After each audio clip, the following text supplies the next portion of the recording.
And we are live. It's Tuesday, 1:30 p.m. Eastern, 10:30 a.m. Pacific, 5:30 p.m. UTC. If you'd like to watch the show live, it's on the Acquirers Podcast YouTube channel. Sign up, you get a notification. How are you, gents? Doing well. Shout out to the listeners. Happy for Melt Up Edition 2.0. Still in the second inning. Bill's trying to trigger me already. All right.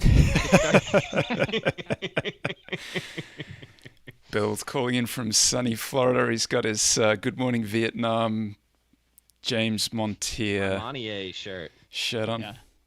Bought a plot of land. Toronto, Dublin. You did? Yep. St. Joe's?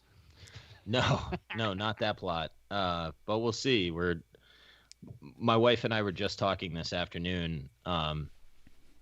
We belong to like a club here, and the people don't believe in wearing masks, and they tend to skew older. So we have this plot of land, which I've defined, like I told her, I said, it's better than cash, but don't get too tied into the idea of building here, because I have a feeling a lot of supply may hit the market in where we are. Ooh. Hey, this is a money game. That's Tobin's Q, but in a rough way there. I'm saying these people are like really old. Brewster's Q. First of all, one of these ladies deserves to die. I'm sitting there in a mask, and she comes up and she says, "You don't need to wear that. It's for the help." I was like, "All right, lady, I'll see you never." For the help. Wow, that's right. That's a little antiquated. It was antiquated. So you can basically pin her age, and she's out there maskless. So, I think her house will probably hit the market. What's your topic today, JT? Estate sales. No, just kidding. Yeah. Yeah. I'm going to be doing lessons from nuclear disasters. Oh, that's a good one. We'll see. What do you got on today, Billy? I think I'm going to go two different places and try to tie it in. One is sort of risk-taking and how it's morphing as my situation is changing, right? There was sort of a debate of how much would you bet on a coin flip, and it's very dependent on your wealth, in my opinion. And then I'll probably try to tie that into a discussion I had with somebody that said how hard it was to be a fiduciary right now, because with rates at zero, you're just forced to take more and more risk if your clients want any yield. And that usually doesn't end too well. The Fed loves to take people up the risk curve. Yeah. I'll be talking about Einhorn's latest letter, a little discussion on bubbles that I always think is interesting. Who wants to go first? Jake. I always go first. You guys are just being lazy. Fine, I'll go first. I'm going to keep it clean. I was listening to one of our old episodes, and I realized I do curse a little too liberally. So just save it for the second half when no one's listening. Yeah, exactly. So somebody I had said about Buffett back, I don't know what letter or what meeting he said it, but he said that he and Charlie would bet substantial amounts on a coin flip if the odds were right. And somebody said to me, well, what would you bet on a coin flip? And my response was, I don't think that that's an easy question to answer, because given my situation now, I don't have enough money that I can just mess around and lose it on a 50-50 bet. So no matter how good the odds are, I wouldn't press that much of my net worth into it, right? But the way that I run my portfolio is somewhat concentrated, so I guess I'd put a fair amount, but I think the odds are better than 50-50. But as I got wealthier, I think I'd be more willing to bet more on those types, because if I lost, my quality of life doesn't actually step change down. I mean, we've sort of talked about this before. I'd try to size bets, like my curate bet. I mean, I asked my wife, how much can I lose before you resent me for the rest of our lives? That was how I sized it. That's the best sizing discussion I've ever heard. That's the risk department chiming in on. Yeah, that's right. I'm not trying to do some hero call for some BS reputation when it's going to cost me my family. So that's how I think about sizing things. What would you call that? Like wife VAR or something like that? Yeah, it is. Yeah, it's a little bit. That's right. Can I throw some, Kelly? So the Kelly criterion for a 50-50 bet with a 1-to-1 payoff would advise you to bet zero. So if you're 50-50, you need to be getting better prospects than that. And that's that gives you but that's the outer limit of how much you should bet. That gives you the optimal geometric growth in wealth if you're doing that. But there's clearly some, there's a distinction between kind of what you need to survive and what is the portion of your wealth that you should be applying Kelly to. That's the way I think about it a little bit. Like, you can Kelly bet on the portion that is wealth, and the part that is kind of like working capital is not Kelly bettable. So I always make that distinction. And then, it's the outer limit. You got to remember that. And so your calculation's necessarily going to be fuzzy. So you probably should be sizing down to fractional Kelly for those reasons. And you're not doing it in sequence. You're doing it in parallel. So you size down again. And that's sort of the way I think about it. So Kelly there would be no circumstances. The rent money. Yeah, I would never. There'd be no circumstances where I'd be Kelly sizing into something. I'd always be some fraction of Kelly. Yeah, that makes sense. I mean, the nice thing about equities too is if you're right on the business and you believe you can own it forever, the right tail gets the expected payout is theoretically infinite, right? I mean, it's clearly not infinite, but it can really skew your expected value of your bet. And from what I've seen, the right tail is a lot longer and priced a lot higher than I ever imagined it would be. I think it's interesting that you would bet more as you get more wealthy, because that's the criticism of Kelly is that you get to a point where it doesn't make sense to be Kelly betting, where if you've covered your nut for the rest of your life for everything that you want to do, it doesn't make sense at that point to Kelly bet, because all you can do is reduce your quality of life.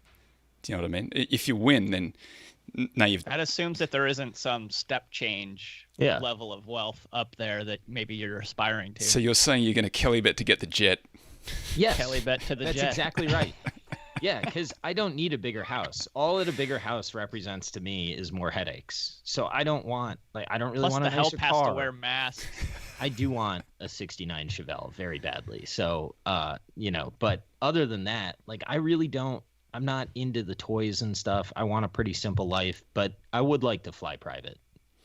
So now, are you going 454 or 396 in that Chevelle? I don't know. I have to outsource this to my father. He's more of a fan of the 396. I kind of want to drop a crate engine and do a total resto mod, but he doesn't like the way that I view those cars. But I do. Those are sick.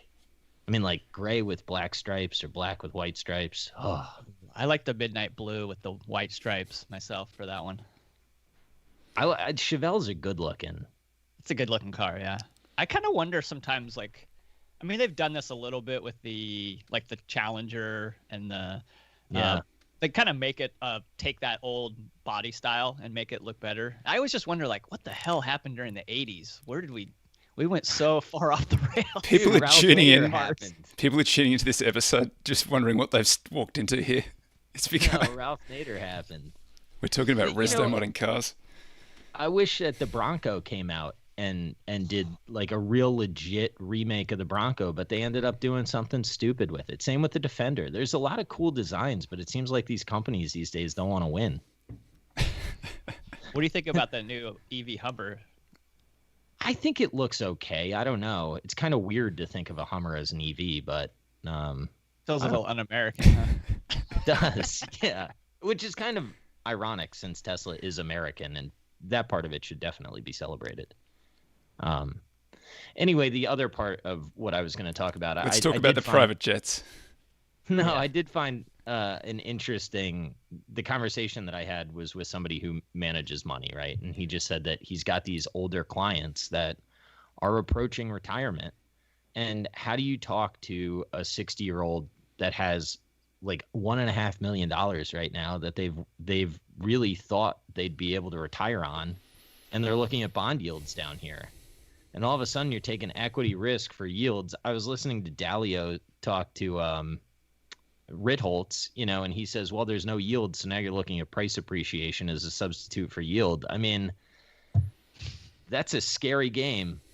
It at some point you'd think it can't go higher. I don't know how high. I mean, I'm in team melt up and I say it's the second inning. I'm only half joking, but at some point all the return has been pulled forward. Equities for yield, bond for capital appreciation. We're in a funny world. Weird world, right?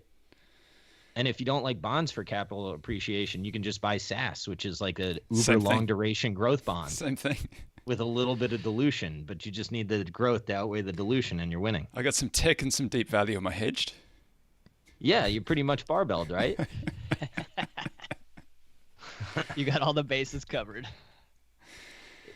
It's a weird world. It's a hard place to invest.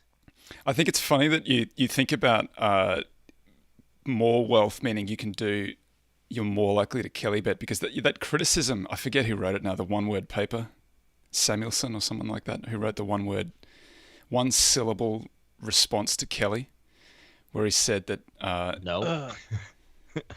You don't remember the last word in the paper is syllable, because he pointed out that he wrote the whole thing in one syllable, but every other word in the paper, I wish somebody at home, please tell me, is it Paul Samuelson or is it somebody else wrote I'm getting that wrong, but a criticism of the Kelly paper where they said that the geometric rate of growth is not what everybody wants, because it's a personal decision, and most people will reach this plateau where they don't want to be Kelly betting anymore. But you're going the other way. You're saying you get to this point where you'll get closer to full Kelly. Yeah, well, I'm not saying that I'm saying that there is going, I hope, if the laws of compounding work and I behave myself, that there will be a point in my life where maybe it will make sense to bet enough to step change into the next sort of life of luxury. And I'd be willing to live a less luxurious life. There's some amount that I'm just thinking in step changes. It's not, theoretically correct. It's not in a book. It's probably in Morgan Housel's book. I got to read it. I'm sorry, Morgan. I know I told you I would. It's on the back burner. But I bet that a lot of that book is that way, because I like how he thinks about money and the psychology of it. And I think behavioral, it's such a personal issue. But for me, I mean, I'm not looking to really, get my overhead a whole lot higher and feel like I need to get money out of my portfolio. But, if there's ever a shot to get a jet, I'm going to take it. I don't see why you wouldn't. I hope you get there, because I'll come for a ride on yours. I'm trying to get there on this podcast. It turns out that we can't even buy the little valve that you screw over the tire to keep. We're getting nothing. Who makes those valves? Maybe we should look at investing in them. It's probably a Heiko company. It's probably TransDigm, charging $3,000 per valve. Shout out. Anyway, should we? I got a topic here. Yes, please. So Einhorn's written his latest paper.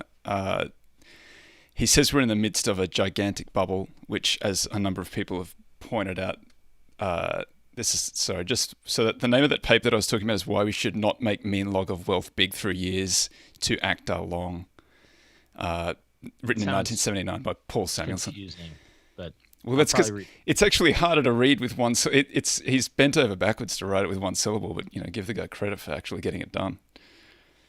It's a nerdy thing to do. I respect it. Yeah, very much so. But he thought they were such idiots that he could only write the paper in one syllable so they'd understand it. That's true. Good for him. A pretty good flex too, to be able to do it. It's hard. Yeah, that's true.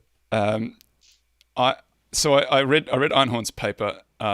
He says we're in the midst of a big bubble.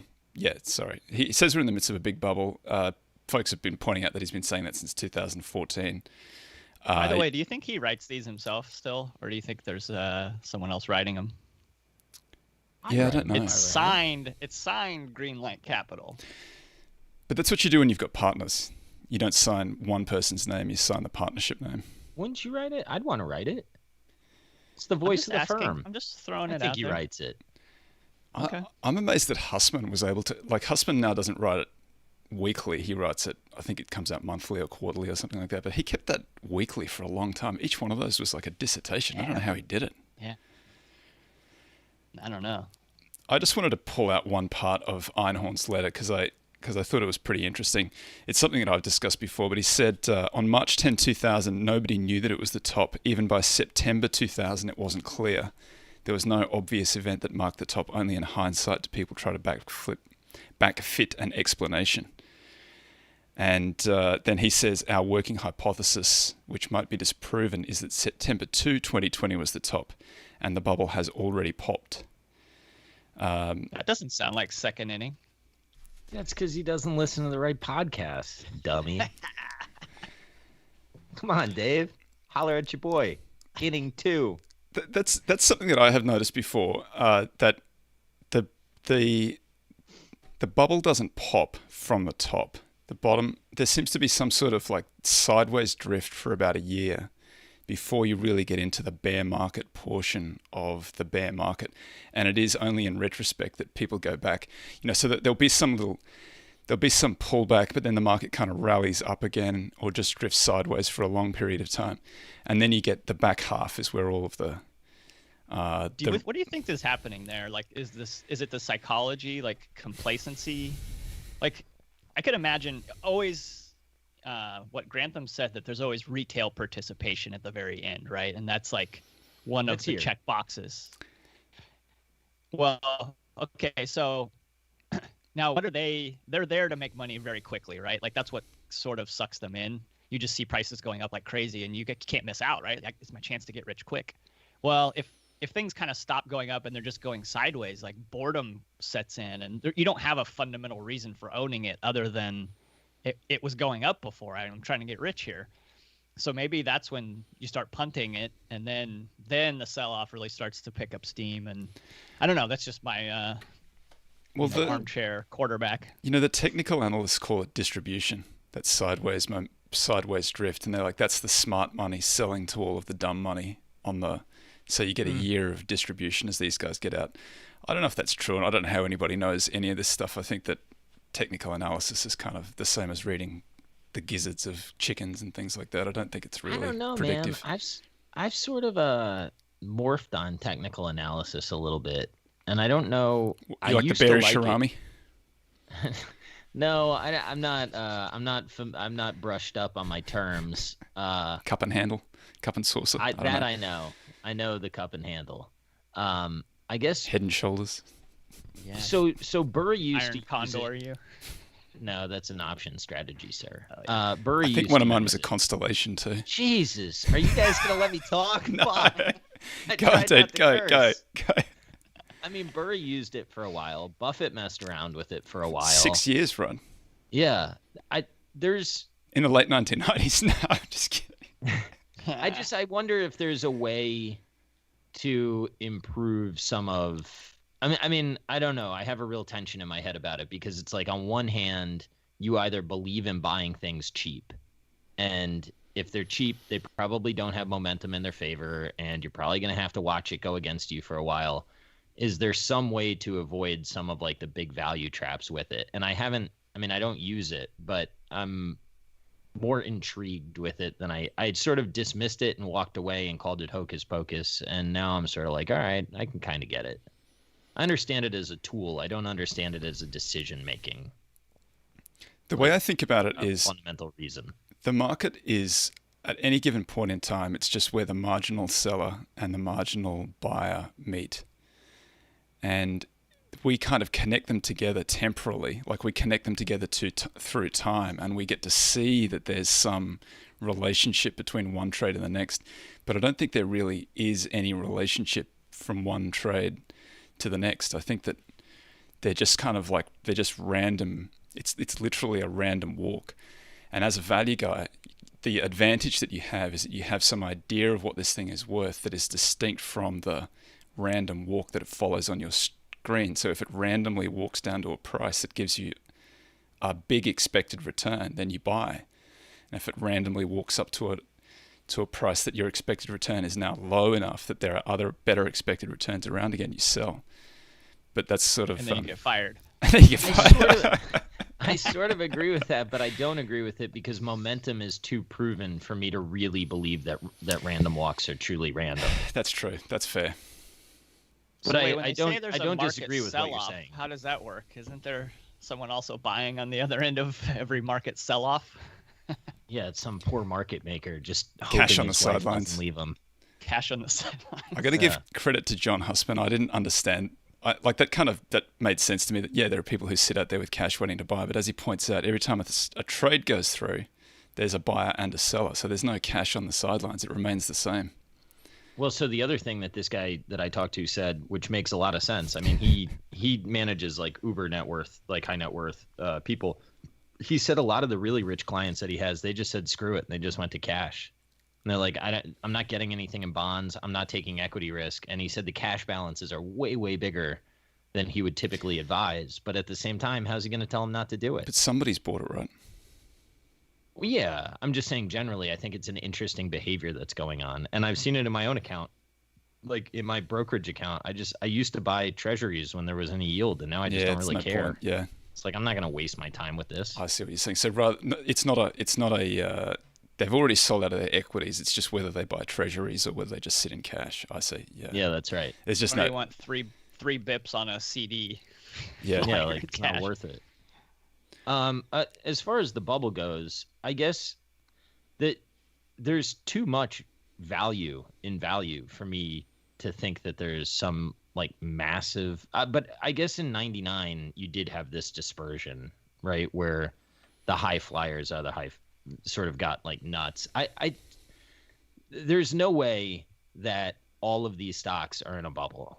There's also no way they're all worth this, and there's no way that you can listen to like Greenblatt say this and look at the valuations and like, I mean, everything that has worked seems to be like a good story that feels good and has options in it and things like are going well. And those are working really well right now. And anything that like, if somebody pitches some company that's got a reasonable cash flow yield, but a hairy story, it just can't catch a bid right now. And that does not make sense to me fundamentally. I don't know if it's a 99 type market. I think that there are those elements in it, but I don't think that 99 is the right analogy. I think it's more like it's a Nifty 50 type market where, you know, the 50 stocks in the Nifty 50 were really great businesses. They were high quality technology businesses that were growing very fast.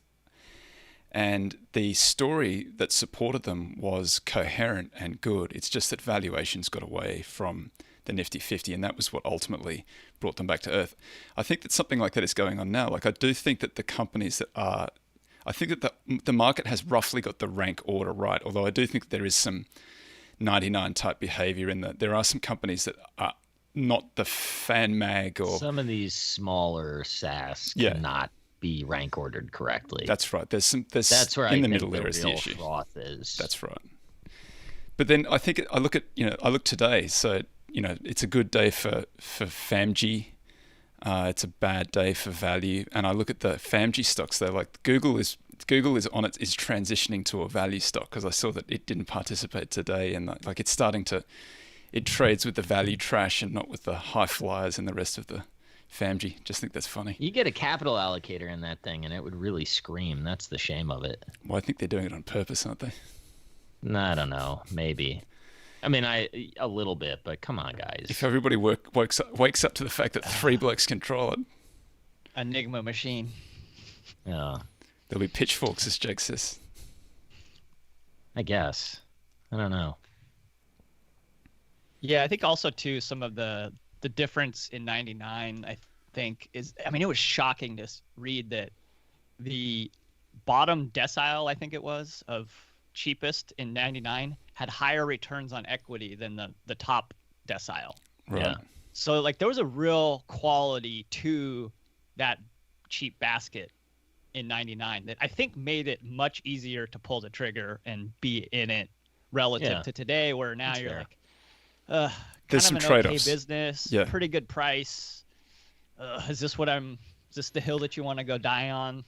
You have to be a you're forced handicapper. into some bad decisions, right? Because it's like, do I want to buy this thing at a good price when it's sort of, if I'm going to own it for a long time, my returns are probably going to be like, I don't know. Yeah, I think that there is some.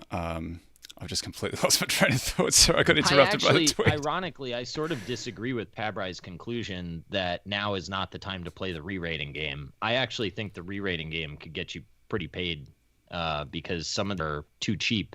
Like some stuff it will not be bought. It's crazy. I remember what I was trying to say. I think this is as value guys should be doing most of the time. What you're doing is you're handicapping. You're handicapping the gain that you're going to get from the risk that you're taking on when you do it. And what happens in these bubbly type markets is that, particularly this one that is more like a Nifty 50 type market, where really it's just looking at, is this thing growing all the time, and don't worry too much about the price. Man, I've seen guys literally tweet that out. So you almost can't pay too much. You almost can't pay too much, yeah. Well, to be fair, if it's small and it's growing, I sort of get that sentiment. The other thing that I like is, does it make you feel good? Yeah, well, that's right. Oh, the only reason that I think that there's some validity in that is it could give you the conviction to hold, and that could overcome a behavioral bias that could impede your ability to realize any return. But the idea that you should be making investment decisions based on your feelings seems sort of fundamentally opposed to the whole idea of being rational. Maybe you're at one with the investment universe. Maybe you've reached and we'll mastery. See how that, yeah. I'm not. We'll see how that whole sentiment changes as price changes as well. That all those good feelings you have. Yeah, well, or to your point, let's see some of these stocks go sideways for a while. Now, maybe they won't. Maybe we're just three morons, and I get it, and whatever. I'm confident we're three morons. Yes, yeah, that's true. That's proven. Yes, like monkeys throwing feces at each other. But I guess I would like to see a world where the businesses grow, but the momentum stalls a little bit. And I'd like to find out who really owns businesses. Then they can find out what it's like to be a value manager. So all you SaaS bros, prepare for what happened the last 10 years to value. And then you can see how fun it is. And then everyone can call you an idiot for paying too much. It'd be great. I don't wish bad things on other people, mate. Yeah, you can get trolled by random Twitter accounts, that haven't done half the work that you've done. It's super fun. It doesn't bother me at all. Mental fragility, just going to disintegrate. JT, well, I respect your ability to take it, sir. I don't mind at all. I've adopted this new Stoic philosophy that I think I had been doing it. I mind. Fuck that. I said I wasn't gonna curse. If you're listening to this shit and you don't think that Toby has put in the work to come up with some reason that he believes what he believes, then you're a fucking dumbass. Okay? This guy has thought about whatever you're coming at him about. He's thought about it, okay? Now, whether or not you agree with the conclusion is one thing, but to comment it offends me big time. I appreciate that, but don't worry about it. It doesn't bother me at all because I'm not relying on. I'm not going to ask my enemies what they think about what I'm doing. I know what I'm doing because I've done the research. That's the only place that you can get to. I'll take the toxicity out of your heart and I'll wish ill upon them. Mate, I got plenty of love in my life. I can have a little hate. I've reached the Stoic Zen state by I think I did it intuitively, and then I was very grateful to Jake to introducing me to the introductory books, and so it's and some conversations with a mate of mine in Australia, Stu McKinnon, have got me very straight on all that. So I feel I'm equal, even keel at this point. It just annoys me that people don't think that you've thought of this stuff. It's yeah, I'm sure sometime in 5 books he never had the thought pop That's into why it's a his market. mind. That's why it's a market. I know. The tweet that Preferred Shares shared the other day, which you guys have commented about in the past, was sort of in that 2013 area. The thing that we all missed, and I wish that I was smarter back then, is there's no way that all the multiples should have been that compressed. That was a bad, miss in retrospect. Jake at Econompic pointed out the same thing. Jake Taylor wrote an entire piece about it, talking about the worst value opportunity set in 25 years, which came out in 2015. He was dead right. He showed it to me. I read it and fully understood it and did nothing about it. So that's my Don't feel You bad. guys my could have unforced error. lived in Compound Town. We should have been. We should have been the leaders of Compound. We Town made a at that mistake. point. But live and learn. That's right. Get the next one. Let's eat some veggies. Okay.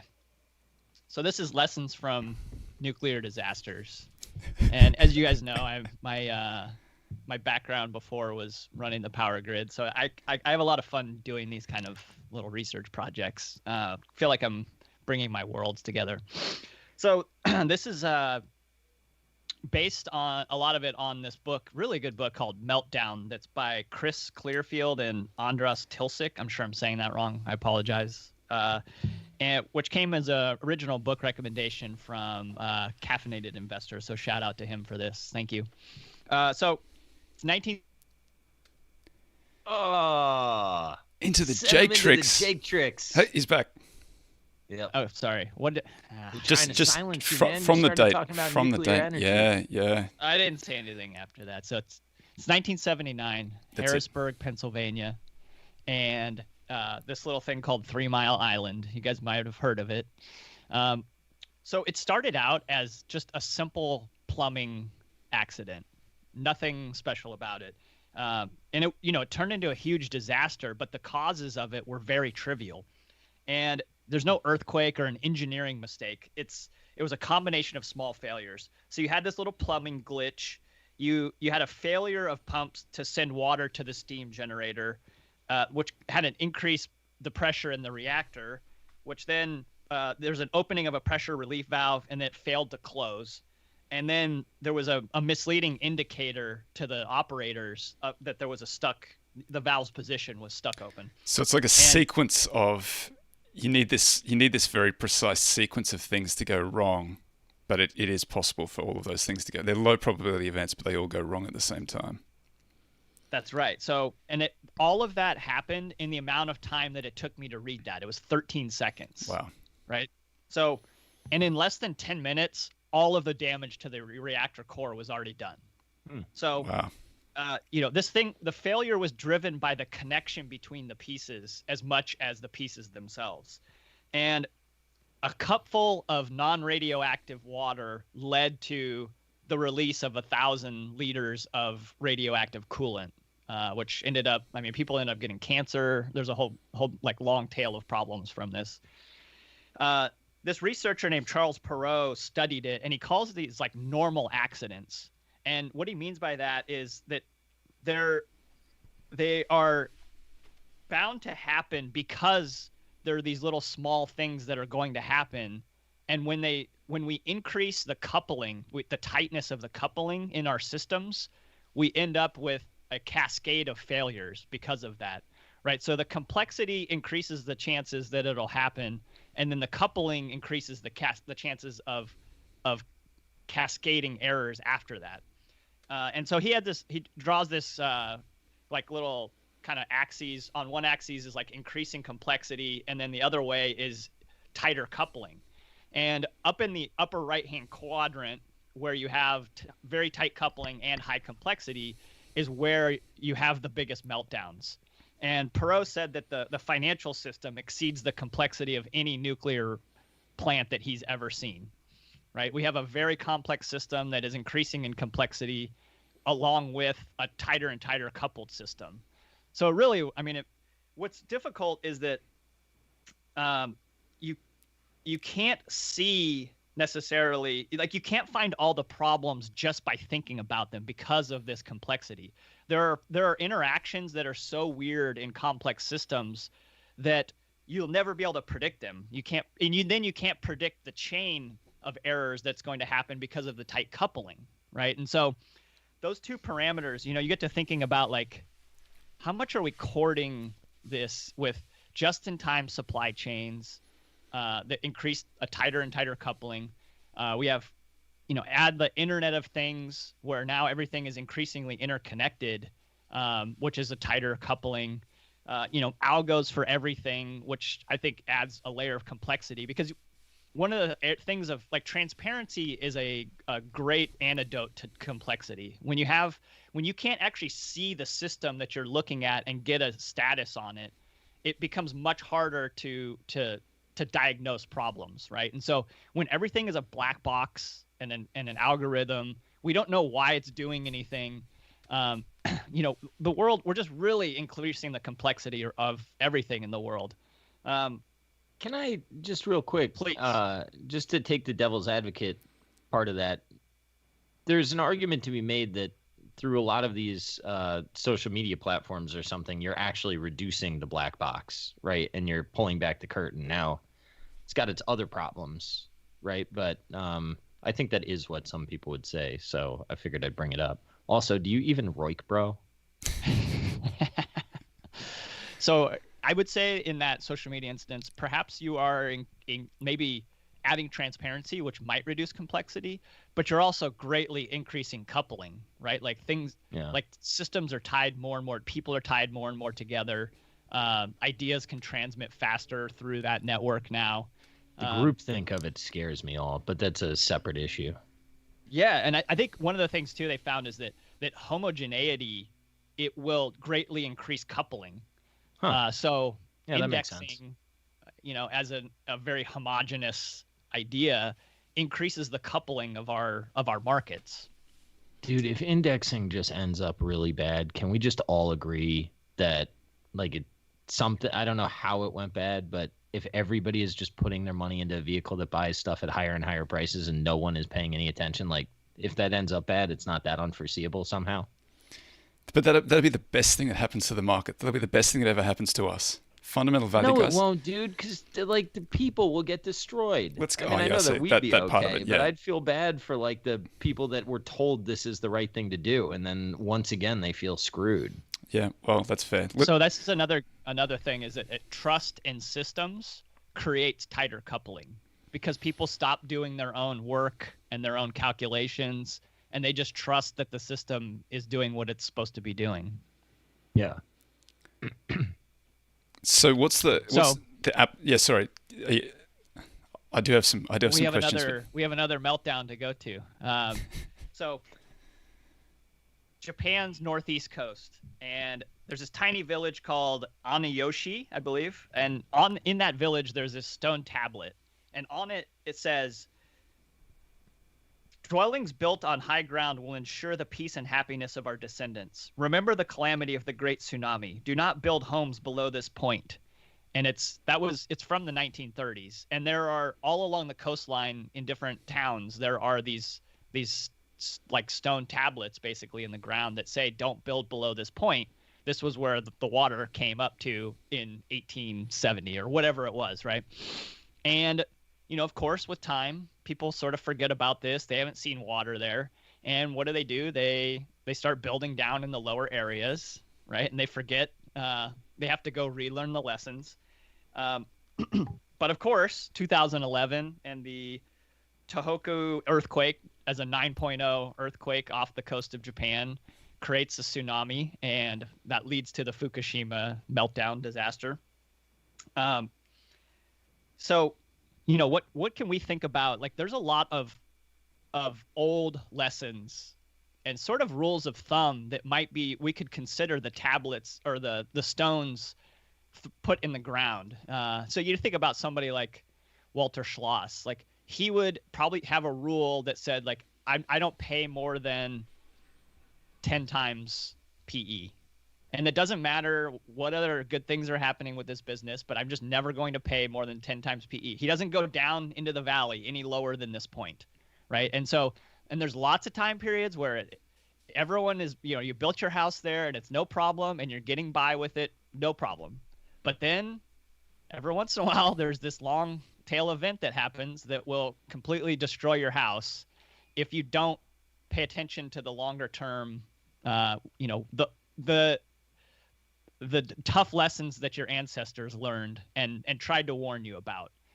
And I think we ignore a lot of that, especially in times like this where, you buy things that feel good. You're not as conscious about price. I would just say, like, maybe look about value managers not buying compounders in 2015.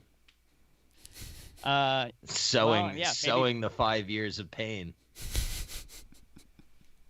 I guess the answer is that you need to find your own sort of tablets and put them in the ground for yourself so that you don't go building your house in places that have historically been wiped out in previous tsunamis. It's not when it doesn't go well for a lot of these people.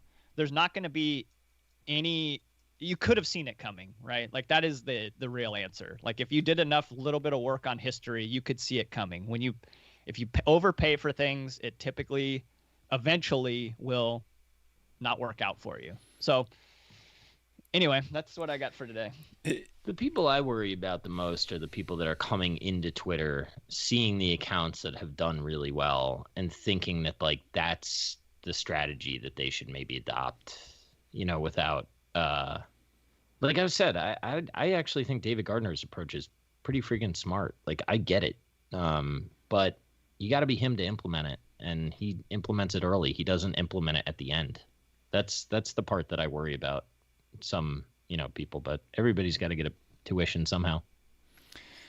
I think that there's something in Taleb's approach to it where he says it's difficult to figure out, what sequence of events will lead to the calamitous outcome. Like it's hard to figure out what combination of little outlets and valves and sensors failing and lights failing that will get you to the point where you have the meltdown or the stock market crashes or the business falls over.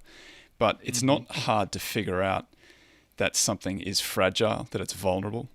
I think that that's a much more robust way of thinking about things. Like what's the likelihood that there's going to be another 100-year storm that comes through and blows the water up to this point? Like it's low. It's probably very, very low. It's like 1 in 100. It might be 1 in 100, yeah. But it might be less than that. I don't know. Maybe we don't have enough data. We've only got one data point. I guess I literally defined it that way, so that's fair. But then it is foreseeable that it could happen. And so maybe you just think that the loss of the house, given that there has been an event like in the last 100 years that got us to this point. I mean, in the city that I lived in before I came here in Brisbane in Australia, they have these plaques up on the walls in the downtown central business district, in the financial district, that say, and I used to walk past these every day, it would say the flood came to this point in 1974, and it's like 6 feet off the ground in the middle of the city. I'd just be like, that's absolutely insane that water got that high. That like, what's the chances that'll ever happen again? And then after we left, there was another flood that got to the same level. So the chances are pretty good. Like it happens pretty regularly, it turns out. Don't build below that point. So I'd say, yeah, look for vulnerabilities rather than the sequence of events that ends in the bad outcome. What I don't know how to do. Our trying to forecast these things is incredibly difficult, and more like probably trying to forecast a tornado than rain. Right? Like we're pretty good about figuring out like, well, it may rain tomorrow, but knowing where a tornado is going to touch down, what's going to be impacted, it's such a more complex, idea. And I think that more accurately describes what we're trying to figure out. So rather than thinking that you need to know what the answer is of why this is going to blow up is not as helpful as just realizing that eventually, because of the complexity and the tight coupling, something bad will happen, even if it's just little small errors that add up together. And therefore, tread a little lightly, like be a little bit more careful, be a little bit more judicious. I was chatting with my boy Tiso about this morning, actually. I called him, dropped the kids off, sitting there thinking about the Buff dog, as I do. And I said to him, like Buffett's so optimistic about the future, but he didn't buy stuff like Costco a long time ago. Not forget about like now or whatever. Like he had the shot. And why do you think he didn't take that shot? And why do you think he's so stringent on multiples or what he pays? And I think the answer that Tiso gave that is probably right is like, he watched Coke go through what Coke went through, and he watched Geico go through what Geico went through. And he's probably got a better sense of how things can unravel, or maybe weights that more than the typical investor, or whatever it is. Like he also knows what like a really, really good setup looks like. So what may be enticing to some people, he's probably like, I've seen this deal before, like 100 times or whatever. I don't know what it is, but it could be it could be as simple as he's got a threshold return that he requires from risky investments. And if he can't foresee the threshold return being delivered via, future growth and the current yield, if it doesn't get over that threshold, then he just doesn't invest. I know, but it's so hard for me to buy that Costco never hit that. It's really, really hard. Never, and it's hard for me to buy that, like, Munger wasn't in his ear. Like, dude, you need to seriously look at this. But, like, that's the one. I even forget, like, I forgive Google. I even forgive, like, Visa and MasterCard. I get. I mean, I don't know that I really get it, but I kind of forgive it. Costco, I just can't get over. Could it be a conflict issue? I don't know. Maybe. I mean, he's had his face ripped off by retail a few times. So yeah, that's fair. Maybe he was just like, you know what? Retail My side. batting average isn't that great in retail. I'm going to just I'm going to take a pass on most of these. How is it in airlines? His boy is Munger. And, like, Munger is so smart. Like, I mean, just once you might want to be like, oh, Charlie's really right on this. But then he figured out airlines. No, he didn't. But that's what I mean. Like, he was able to, like, he crossed the Rubicon with airlines, then just, like, turned the army around, march them back over. Doesn't matter. We're not taking over Rome today. Pandemic. Airlines, my beloved. It's so sad. So Airline Weekly popped up in my complexity and tight coupling. I mean, Yeah. Pandemic is the perfect example of we were ripe for something like that. Yeah, well, Sarab Madan had said to me a while ago, he's like, the thing that I just can't get to in airlines is, like, you're living in a state of unstable equilibrium, I think is what he said, or stable equilibrium. I don't know exactly how he put it. He put it way smarter than I know how to say it now, but it's like just a little bit of tipping can knock the whole apple cart over. And it turns out why is that? Can you run that by me again? I can't. I'm probably putting words into his mouth. I feel bad. I like the way it sounded. Yeah, I know. I need to look it up. Basically, it's a term in physics where you have like it's a system that it's maybe not inherently stable, but it's currently stable. And I think that yeah, I think a little bit of that. And I still don't know quite how to feel about it. I don't think anybody that pitched airlines said, and by the way, a pandemic could come knock out all their revenue for 6 months and we'd all be fine. So I'm not sure how much of this is resulting, but why is it not inherently stable? Because I guess the argument for it would be something like there just probably aren't going to be any more big airports built, and so there are a finite number of places to park planes, and so if you have a place to park a plane, then that's a pretty big competitive advantage. Yeah, I think that works. I think that thought process works if the planes can't ever get bigger or denser. I think the problem that industry, like if I was going to criticize the industry, I'd say, okay, well, a gate shortage doesn't mean it's a seat shortage. And you still have labor costs that are going up. And they were running into a pilot shortage, which is absurd to think of now. But it's unclear that with the consolidation, the thing that people get super wrong about all the consolidation stuff is there was more competition per route than had existed before. Shout out to Phil Ordway for pointing that out to me. How does that work? Just because the way the networks overlap, right? Like you can, if you get 6 subscale guys flying, your flight paths don't necessarily have as much competition, even though it's counterintuitive. So if you have lots of little regional airlines, it's harder to kind of get yourself from A to B. But if you've got a few bigger networks, they can see the full path more easily, and so they start selling more on that route. That's right, and they can start to divert planes to more profitable routes. They get a sense of how the travel is working and what routes are profitable. So Herb Kelleher had that great line where he said the problem with the competition in airlines is that if your competitor goes out of business, the plane just flies from where it is. Like somebody else picks it up, the plane flies it, and it's back working on another route somewhere else. Or they came out recapped and cheaper, right? Then their labor costs were lower. That's the disaster. Not ideal for a long time. That was the challenge, right? They'd go the most expensive carrier would go through bankruptcy and emerge at the other side as the cheapest carrier, and then the next one was like the domino ready to fall into bankruptcy. Yeah, I think that's right. We should answer Moss's son Cap because he's coming at me on the Twitter machine earlier today. I don't know. So what does he want to know? He wants to know Ant Financial versus Wells.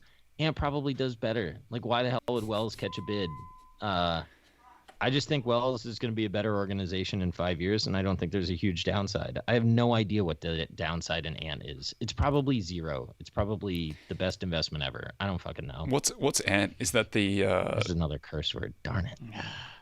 Put money in the swear jar. Yeah.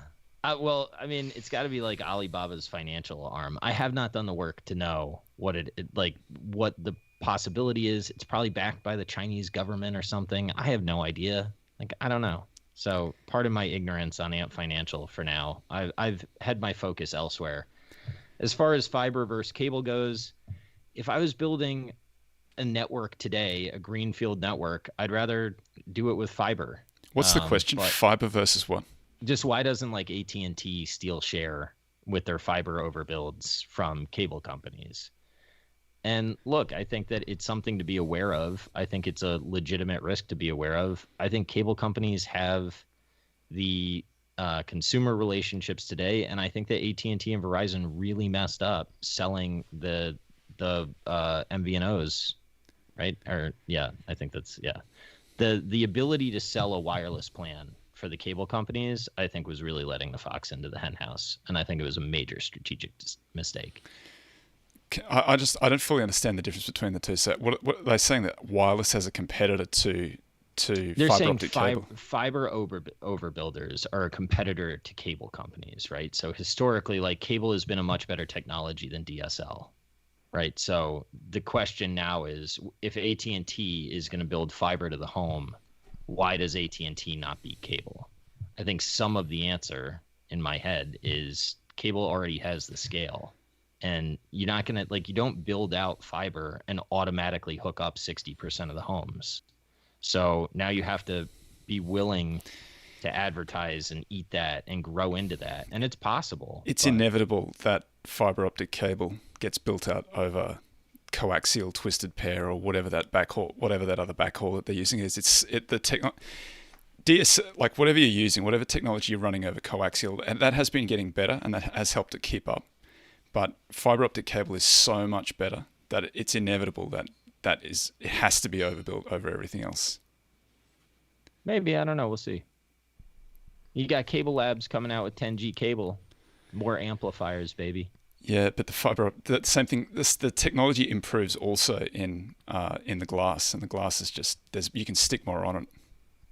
Yeah, I mean, look, it's something to watch. It's not just what the best technology is, though. It's also what the legacy customer relationships are, and does it make sense to overbuild all that? Well, in AT&T's case, you're also hemorrhaging DirecTV subscribers, and HBO Max is going to divert some attention. It's just, that's a big entity. That's fair, but at some point the question will be do you just want to get 10 or 100 times faster connection, and the DSL will eventually the technology will eventually not quite be able to get there, and then it will be fiber optic beyond that.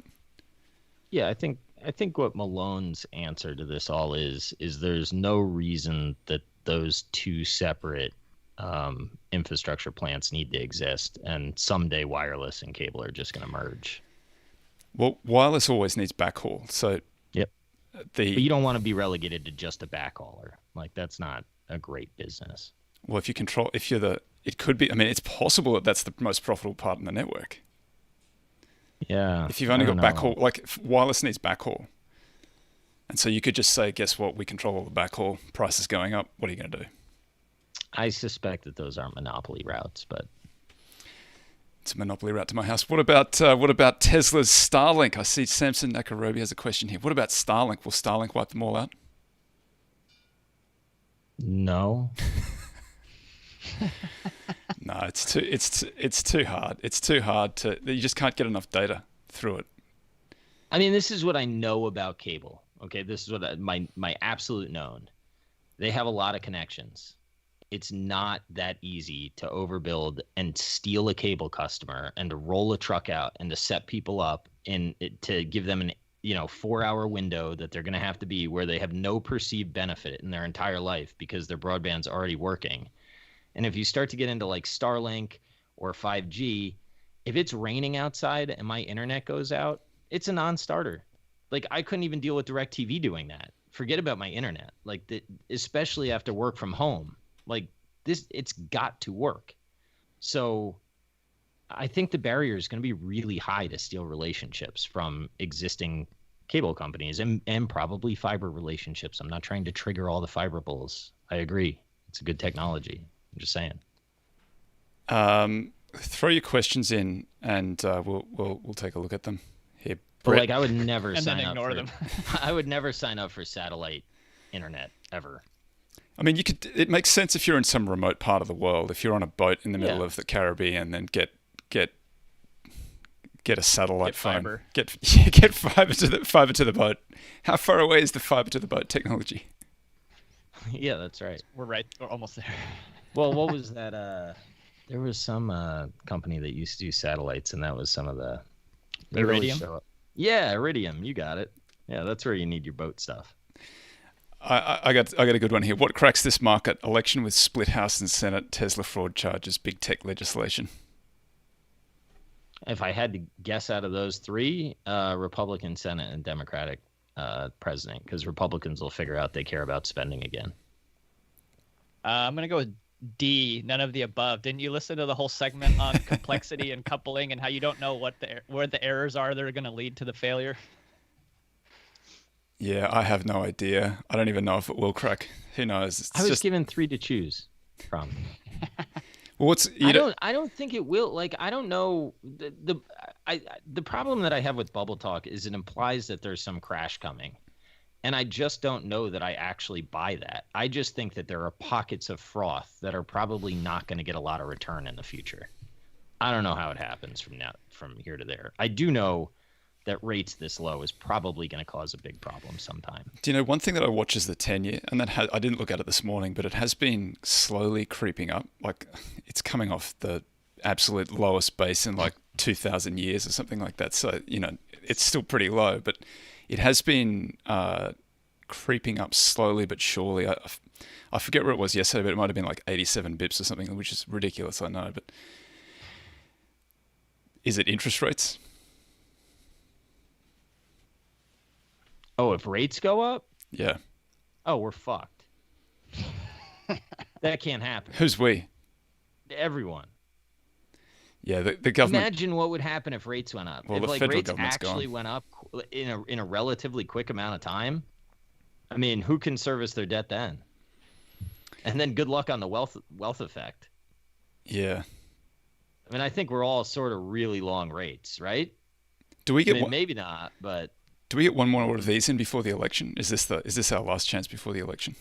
what? Podcast. Oh, no, I think we'll have one on election day. Oh, we have one on election day. That's right. Oh, so bumper special Christ for election almighty. day. This is the Halloween special that comes in before election day. Whoops, we forgot to dress up. The thing about like the election though is Bill didn't. Bill did. Yeah, Bill Bill's got come the as memo. Monty. I do worry what might happen in a Republican Senate and a Democratic president. But outside of that, I mean, everybody's just going to spend, keep the party going. Right? If Trump's in, they're going to spend. He's done it for 4 years. If the Democrats get everything, they're going to spend. So, just don't own cash. The fact that there have been no consequences yet, isn't that kind of evidence that MMT works? Well, that's what they're going to say, right? And they're going to be like, well, look. That's what Kanye was saying, wasn't he? Like, how much does the earth cost? That's right. If money makes people happy, why don't we just make more money? Makes sense to me. There you go. Yeah. I'm sorry I haven't looked at Ant. I should look at Ant. I'm sure it's very interesting. My research projects are elsewhere right now. I was saying that before we closed up. Yeah, rates are an interesting. I mean, this is probably too much like macro doom and gloom bullshit, but doesn't it feel like they don't have anywhere else to go now? Like they are in such a corner. Like they can't let rates go up for the government debt. They can't. Like their only answer is just going to be to print more money. There's negative rates around the world. You don't think we can go negative? I think currencies is the place to watch, because the currency market's so big that it's hard to control. That's where I think some stuff might really start to crack. But I don't know what or bond when vigilantes. Remember that? That was like a thing in the 80s. Bond vigilante. What was the idea that they just stopped they'd stop buying your debt, and so your interest rates would go up, your coupons would go up? Could you imagine just real quick, imagine what companies with like $400 million of revenue would be worth if rates were 6%. Like, and there was like actually cost of capital to investing in things. It'd be insane. That's a long way down from here. But it can't happen, right? I mean, it can't happen overnight. It would be devastating. People's like the real estate market would go to shit. Like we're all playing one big wealth effect game in my mind. So would you say that maybe we're not all as wealthy as we think we are on these latest marks to market? I don't think I'm that wealthy on this mark to market. So yeah. Okay. That's time. Thanks, folks. Tune in next week where we will ignore the election on a Tuesday. Maybe not. I don't know. I don't really want to talk about it. I won't be talking about it. See you then.